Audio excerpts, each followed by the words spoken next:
This is the Samsung Galaxy Z Fold 2, and I've had mine now for a little over 2 weeks, and I just wanted to share my initial thoughts about this super futuristic device.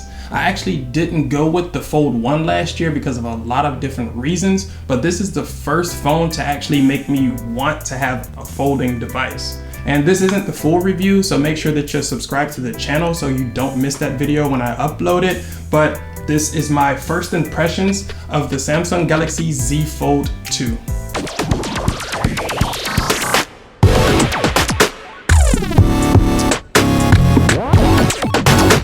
When I unboxed this phone, I had that wow feeling that I haven't had in a long time because this phone is really something different. The unboxing experience was pretty cool because the box itself kind of folds and you can see the big amazing 7.6-inch screen right away. It comes with headphones, a power adapter, and some manuals, and that's about it.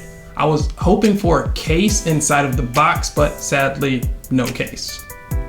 But you quickly forget about those accessories or lack thereof as soon as you pick up this phone because it's so premium. The metal and glass construction feels so nice in your hand, and it's really heavy, but it's a good heavy, like it's valuable, like a bar of gold or something. And this time around, Samsung improved the hinge on the Fold 2, and now you can open it to almost any angle and it'll just stay there. It feels really solid and well built when opening and closing the phone. On the front this year, you get a 6.2-inch display compared to the 4.6-inch display of the Fold 1. I actually played with the Fold 1 last year at the IFA in Berlin, and it was pretty small. You couldn't really do much with it, but with this 6.2-inch, you can actually use the display this time to reply to messages or even look at YouTube videos. It is really narrow and not really the normal format, so some apps look kind of weird, but it does make it easy to use with one hand because it's so narrow. But when you do need a little bit more screen, all you have to do is unfold it and you get this beautiful 7.6-inch AMOLED display. It's pretty much all display with a small camera punch out. There's still a little crease going down the middle that people seem to be worried about, but if you're looking directly at the screen straight on, you really can't see it. You can feel it though when you move your finger over it. It's a little odd at first, but you get used to it pretty quick. This year the screen is made of an ultra thin glass that's supposed to be more durable than the plastic screen of the first Fold from last year.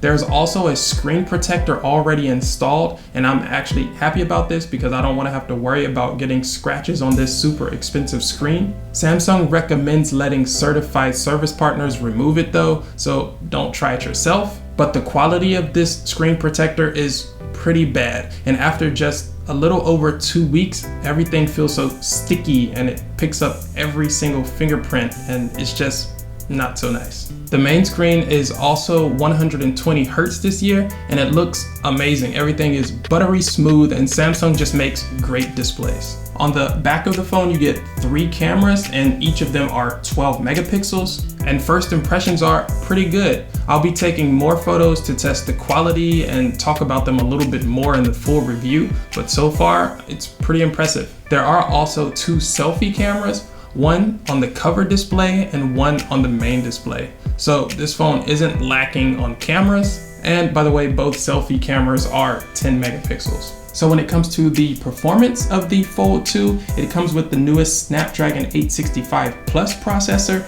12 gigabytes of RAM, 256 gigabytes of onboard storage, which is not expandable, and that's not very typical Samsung. And it's also kind of a shame because that's the only storage model available, not unless you live in Taiwan or China because they have a 512 gigabyte variant. The battery of the Fold 2 this year is also slightly bigger at 4,500 milliamps, and my experience so far has been pretty good. It will definitely last you through a whole day, and I've been getting close to 7 hours of screen on time, and that even though I've been using the bigger 7.6-inch screen and only using the smaller screen when I'm on the go.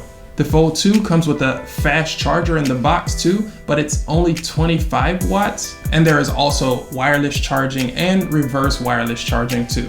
The Galaxy Fold 2 comes with a lot of cool features. like flex mode where you can fold the phone, and the software adapts so you can use the bottom half to write comments while watching a video on YouTube, or in the camera app, you can preview the photos that you've just taken while also seeing the viewfinder on the other screen. I'm going to be testing flex mode a little bit more, and I'll update you in the full review coming soon. Well, thank you for watching my first impressions video of the Samsung Galaxy Z Fold 2. And if you want to see more content on this device, then please subscribe, and I will see you soon in the next video.